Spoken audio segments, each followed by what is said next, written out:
Good evening, everyone, boys and girls, and everybody in between. Welcome to a special edition of the Sports Report Fight Night. If you don't know while we're on your screen right now, then you are not a wrestling fan. It is officially announced that Vince McMahon, after running WWE for the better part of a century, seems like, uh, Yep. is officially retired. We all know what that First thing was. first, first things first, I got to get this part off my chest. I have huge respect for Vince and what he created, and the fact that if it weren't for that man, I would not be a wrestling fan and have something that I love more than anything on this planet. A lot of things on this planet. But um, I think what's getting warped here is the fact that people are excited about his retirement. One thing, the man deserves it. Let's just talk about that for a second. He, at 78 years old, is still up every day. Every day at 3 o'clock in the morning to work out. Yeah. Still working every show creative at SmackDown taping, at the Raw taping. Um, so I just have to say, thank you, Vincent Kennedy McMahon, because without you, none of what we do or what the reason we do what we do um, What's up, KW? is around without Vince McMahon. So on the flip side of that,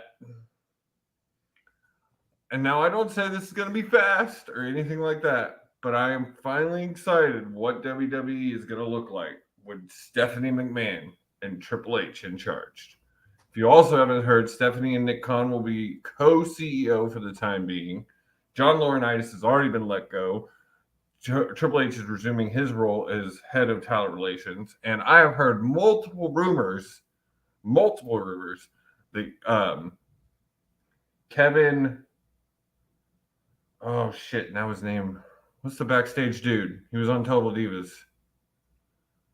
Not Pritchard. No, Bruce is on the block too. Yeah, Bruce is on the block too.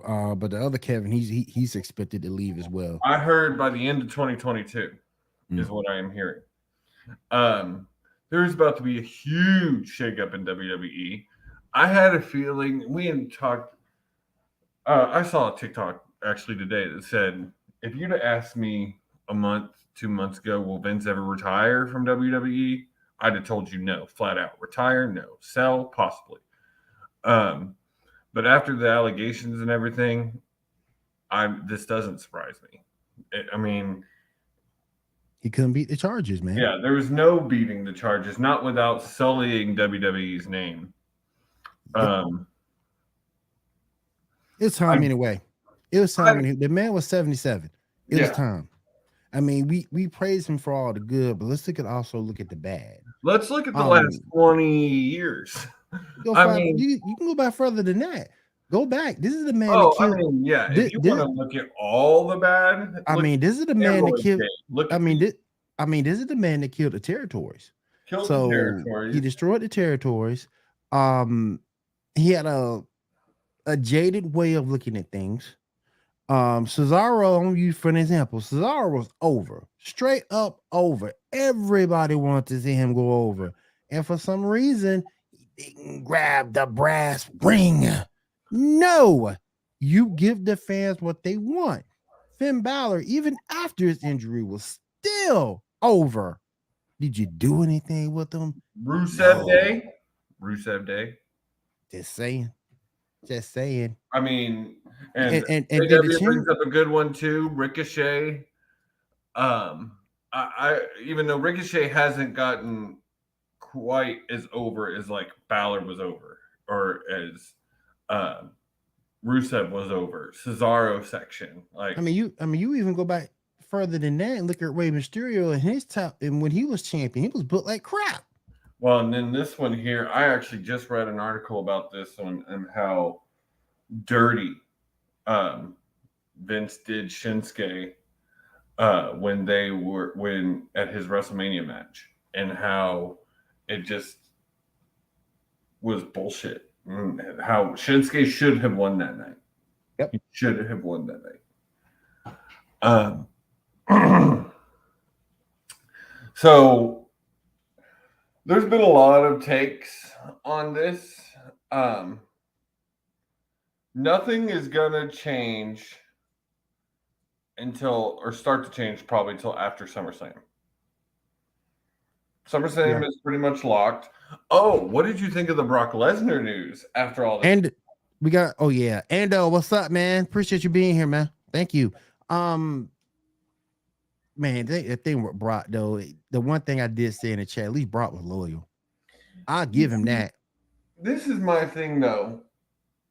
I agree with the loyalty, and it could have also been Triple H and Stephanie are probably not going to be as hit the link outside so we know so we know who you are, Facebook user. I got a feeling, but I still don't know for sure.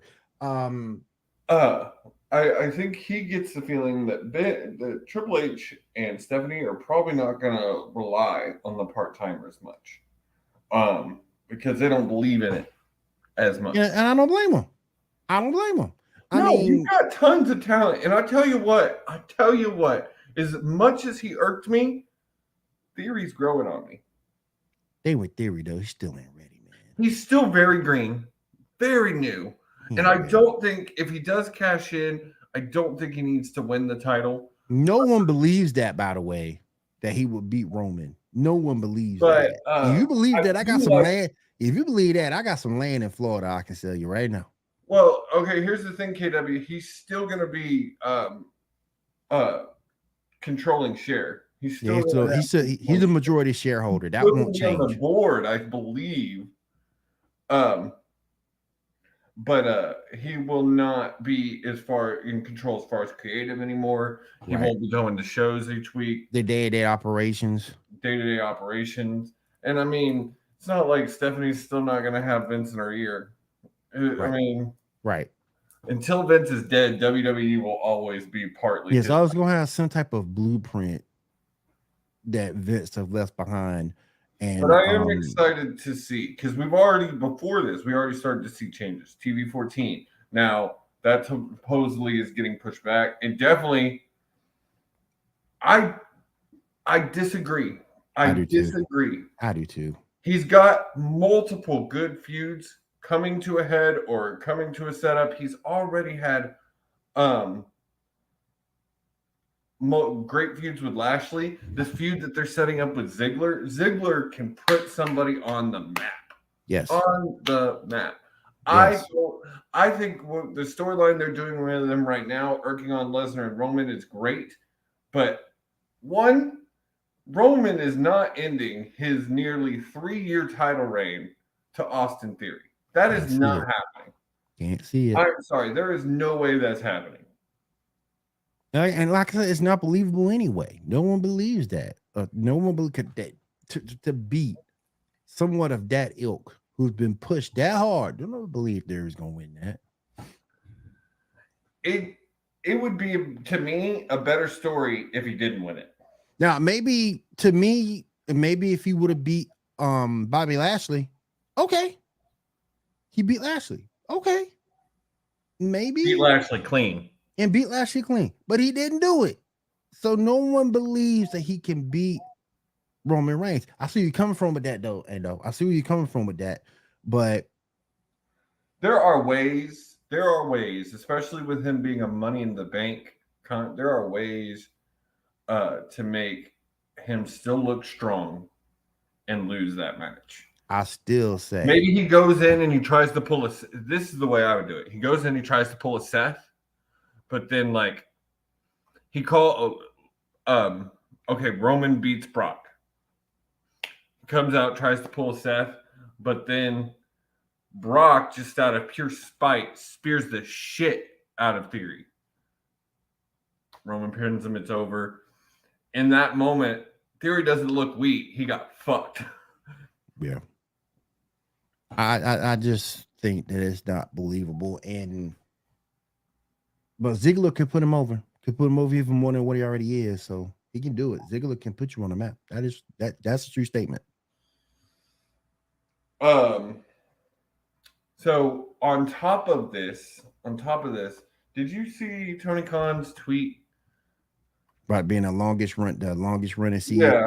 Yeah, that was classless. I agree, classless. Classless as hell. This is also my thing. I think he was going for a cheap pop. Yeah, Tony did get a week. Just a cheap laugh.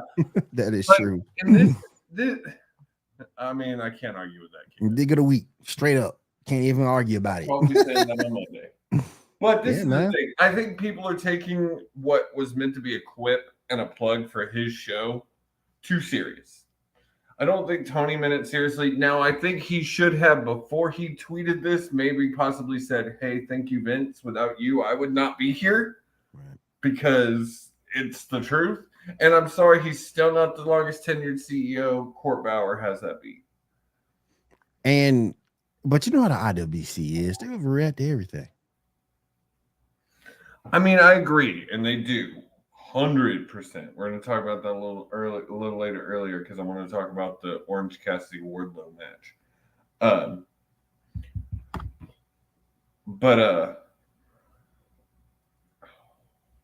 Oh, sorry guys. My daughter is on her way to see me for my birthday, and she just landed. Awesome. So I agree. Shit take was a bad look. But again, like you said, I'm surprised we have not heard from Ryback yet. How is Ryback not tweeted yet? Like, how is that not already news? Him saying some hateful shit. You know what's coming. It'll be here sooner or later. It's on the way. Jackass. Yeah, I'll say it. Jackass. Oh, okay. So you got SummerSlam coming up tonight. Is Death Before Dishonor for ROH. I was just showing Will before. Looks like Prince Nana is taking over friend of the show, Prince Nana. Yes. Our very first interview. Yes. Prince Nana. Actually, first or second? No, it was second. No, it was third. Yeah. Third. It was Angel Kingpin Medina. Go check him out on MWA. Mm-hmm. Then it was Masha Stanovich. Yeah. Who was killing it in Impact. Killing it in Impact. Which is another thing I want to talk about tonight. Because I've been watching me some Impact. And I am serious when I say this. If Impact had a better TV deal, they could be possibly competing with AEW as the second best pro wrestling first best pro wrestling promotion in the country. Better storylines. Their wrestlers are killing it right now. And I just listened. I watched Sami Callihan on a live because I'm an Ultimate Insider from them, and how he talked about how they have a lot of control, creativity, and you can see it. Another friend of the show, Alex Zane, killing it in Impact. But back to ROH. So Prince Nana has acquired Tully Blanchard Enterprises and will now be the manager for Brian Cage, the tag team that I cannot think of their name, and Jonathan Gresham, who I'm pretty sure is losing to Claudio Castagnoli tonight. Like to me, this would be huge for ROH. Claudio is well known in ROH, never hold the world title.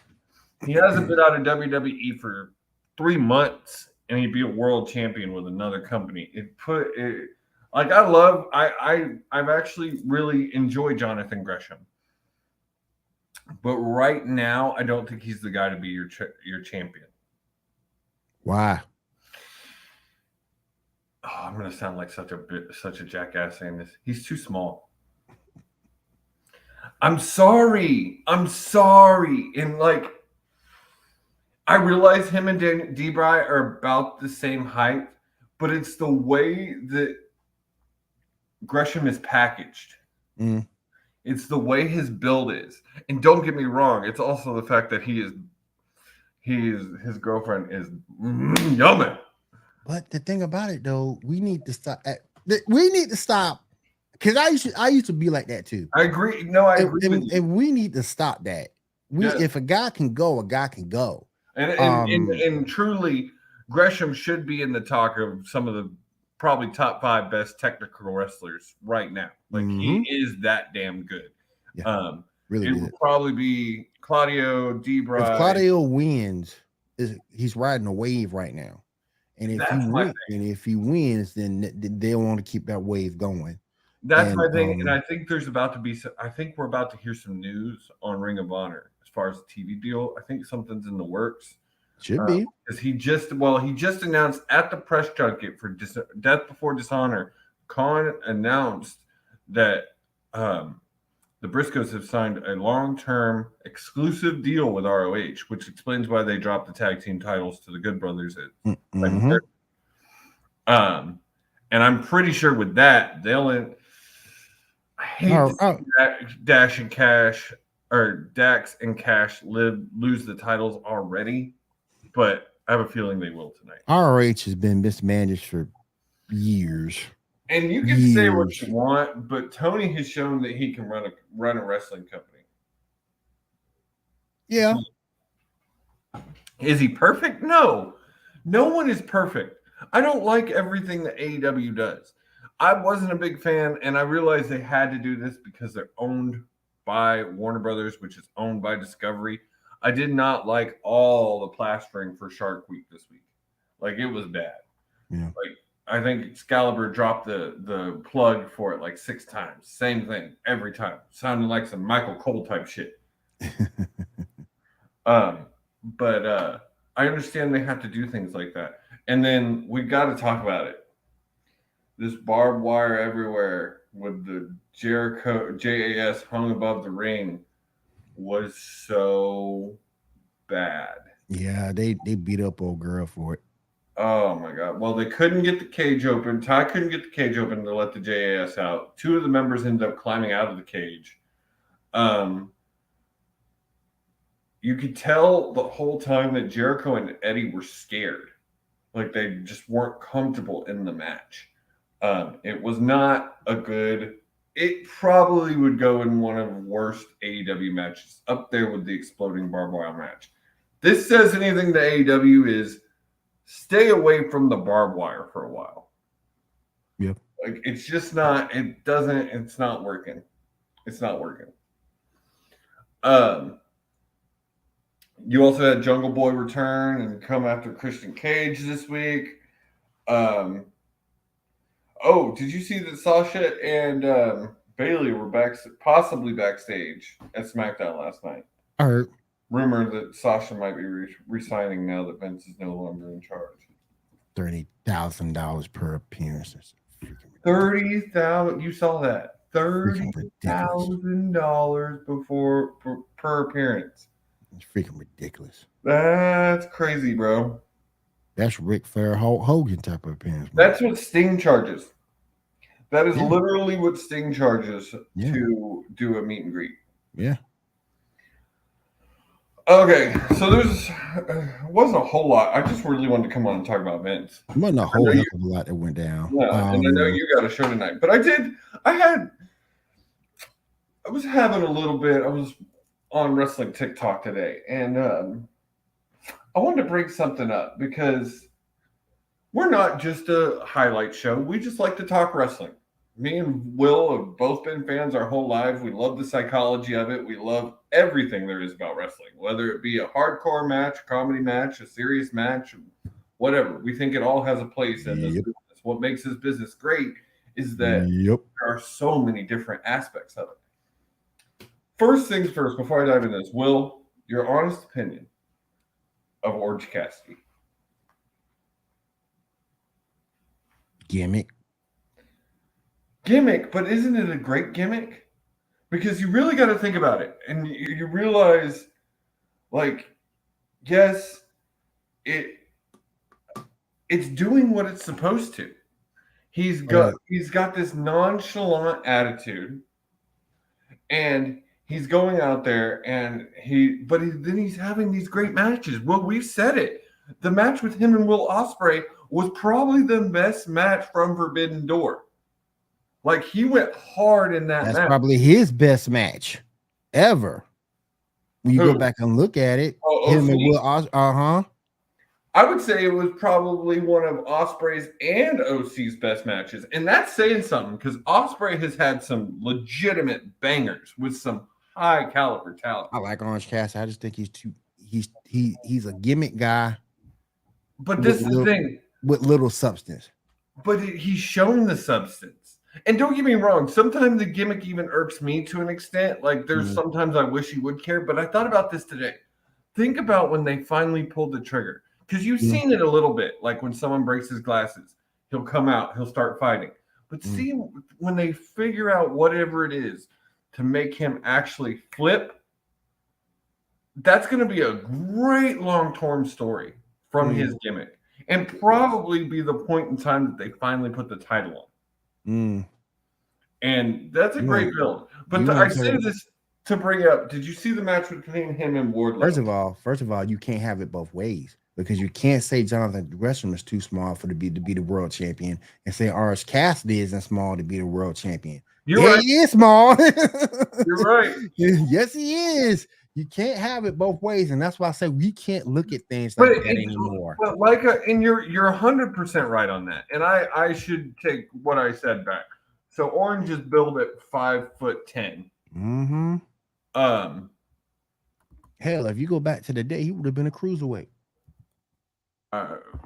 He's 161. He don't even like. He barely a cruiserweight. He's almost a lightweight. Yeah.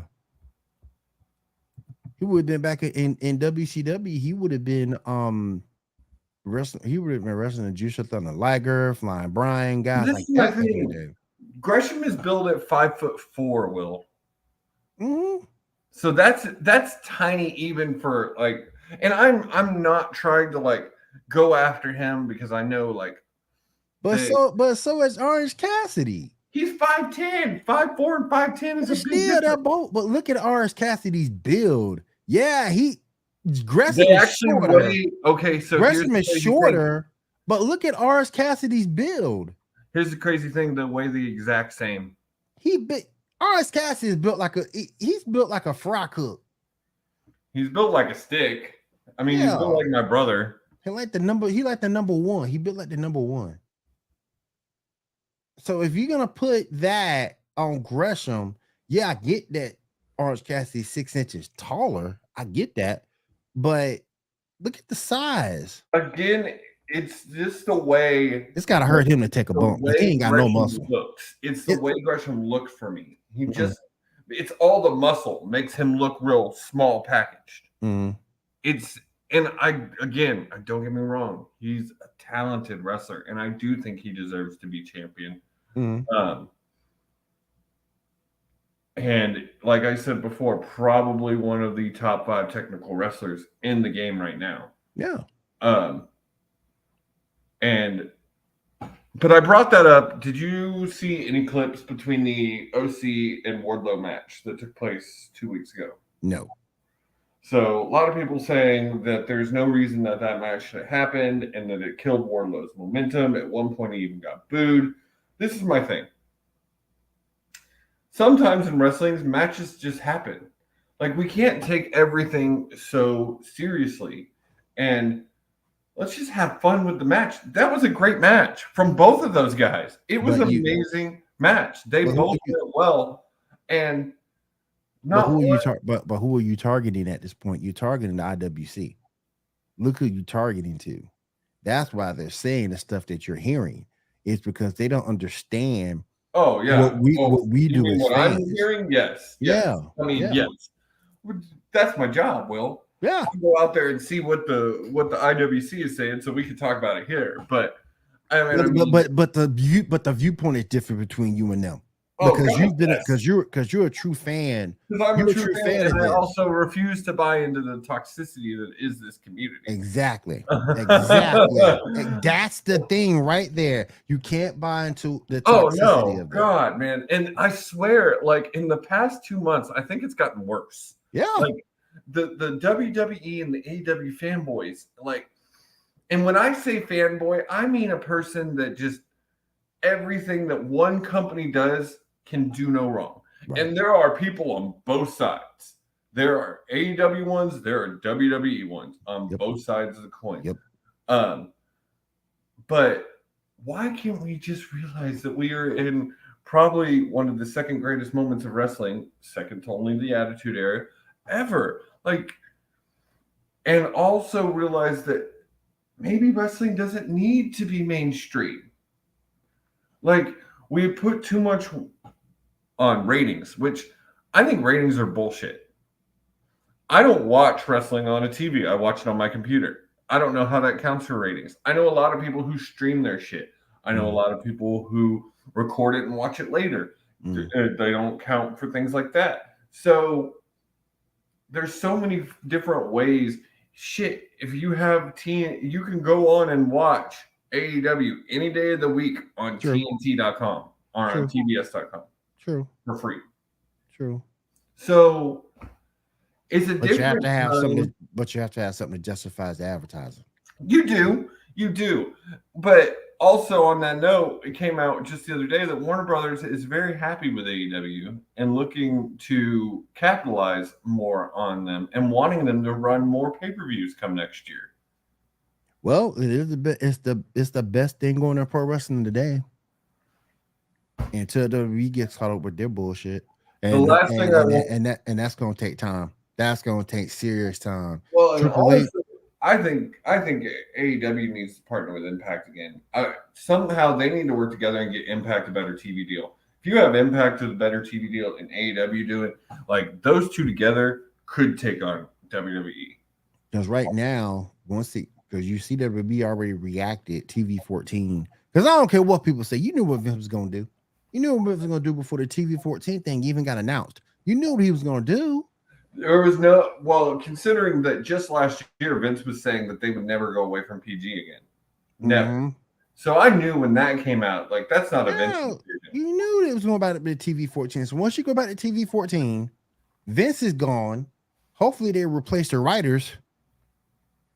Now hopefully they put some actual wrestling fans in the writing room. Yeah. And once you do that, AEW is really gonna have to react. And what you said about partnering with Impact, I like, because that's a good way to react what WWE has coming. They're already working friendly with each other. Mm-hmm. I got to rewatch Slammiversary on YouTube, and man, I'm telling you, what a banger of a fucking show. Love Jordan Grace, everybody. Love Jordan Grace. Made a video and made an appearance. AJ made a video and made an appearance. AJ, Dixie Carter. Dixie Carter fucking showed up with her hoe ass. Will's country dream. Hey, listen. I like that back in the day. Now, come on now. Will's country dream. Yeah. Take out to the barn house. So, TNA has not always been perfect. They made some bad moves. Hogan, Bischoff, bad move. But when Anthem took over and put Scott D'Amore in charge as EVP, like, this new regime of Impact is fucking killing it. And we've been saying that for like 2 or 3 years. Like, they've got some great storylines. They've got great wrestlers. I'm liking Josh Alexander as the champion. The match between Selly and Sabin for the #1 contender match this week was freaking fire. I just think that they're taking a lot. I think that they're just taking the blueprint AEW has and they smacked it on what they're doing, and it's working out for everybody. Well, I think I would say TNA was in the right direction before AEW. They were moving in the right direction. TNA's biggest problem in the last 3 years since Anthem took over is the fact that they can't get a good TV deal. A solid. They were on something other than Access. Yeah. They would be pulling in. Anybody got Access? That's why I went and paid $5, guys. If you were an Impact fan or a wrestling fan, $5. And I watch Impact every week. I get to watch BTI. Yes. I'll be watching Emergence live on Facebook or on YouTube. Like, it's a deal. And that's the thing. Impact is doing other things to try and get their content out there. Right. Ain't nobody got Access. Nobody. Last thing I wanted to talk about. It's being rumored that Kenny Omega is possibly ready for a return, like to the point that they are changing summer plans for some wrestlers to get ready for his return. So we could be seeing a Kenny return very, very soon. That'd be a boost. I don't know the direction. I don't know the direction you go with him, though. Do not put him back in the heavyweight title picture. You don't need him there. No, you don't. You don't need him there. You don't. I don't know the direction you go with him, but there are so many good dream matches he could be having. I mean, since he's been gone, they've actually the heavyweight championship has been elevated since he's been gone. Yeah. Well, and with they're teasing this match between him and Ospreay, which please God, wrestling God, we can do that. Oh, did you see what? So Ospreay had a match last night. I think it was in Revolution, and he pulled the one-winged angel. And you know the thing with the one-winged angel, like no one kicks out of the one-winged angel. Right. One person is a 99% success rate. That move is so protected. No one else does it. Kenny's the only one who does it. No one is kicked out of that move. There's probably not a more protected move in wrestling than that. Will did it to a fighter the other night and then made the guy kick out. So now officially there's two. There's not a more of a dig you can do to a wrestler than to use his finisher. Take his own move. Yep. And then one of the most protected moves he made. I mean, technically the guy kicked out. Yeah. But yeah. I'm excited to see where this thing goes with Kenny. I'm sure Death Before Dishonor is going to kill it tonight. I mean, that's the one thing Tony Khan does well is put on a damn pay-per-view. I agree. Anything else, buddy? Or I'm going to go get ready for my kiddo. That I can think of. All right, guys. Well, thank y'all for joining us for this special. Again, thank you, Vince, for all that you have done for wrestling. Now go enjoy your money. Go enjoy your money. You saying it too nice. You saying it too nice. Vince, thank you for everything you've done, but get the fuck out. Will just like, fuck you. Get the fuck. You should have been. Vince should have been gone 10 years ago. I agree with that. He should have been gone 10 years ago. So like I say, it was time. It was time, and it's gonna be a minute for WWE to catch up because they got a lot of fixing they got to do that Vince messed up. The main roster's jacked up. Fix it. NXT is gonna get back on track with no more Bruce Pritchard there. So I'm looking forward to seeing a non-Vince controlled WWE. It's time. It's time. Been time for a while. All right, guys. Y'all have a wonderful rest of your weekend, and we will be back possibly Tuesday, maybe not, since we're doing this now. But we'll see. Depends on if anything huge happens tonight. Y'all have a wonderful night, and we'll see y'all next week or in 2 weeks. Make sure you catch Will tonight on the Geek Gauntlet. 10 p.m. Eastern time. Catch me, Shaw, Diamond, Cat. We'll be going over San Diego Comic-Con. A lot of stuff went down at San Diego Comic-Con today. Dwayne Johnson was there as Black Adam. New artwork for Ant-Man is out now. Trailer for Shazam 2. So definitely check us out tonight, 10 p.m. Eastern, the Geek Gauntlet podcast right here on Pinfall Streams. All right, guys. Y'all have a great weekend. Thank y'all for joining us. Later, guys.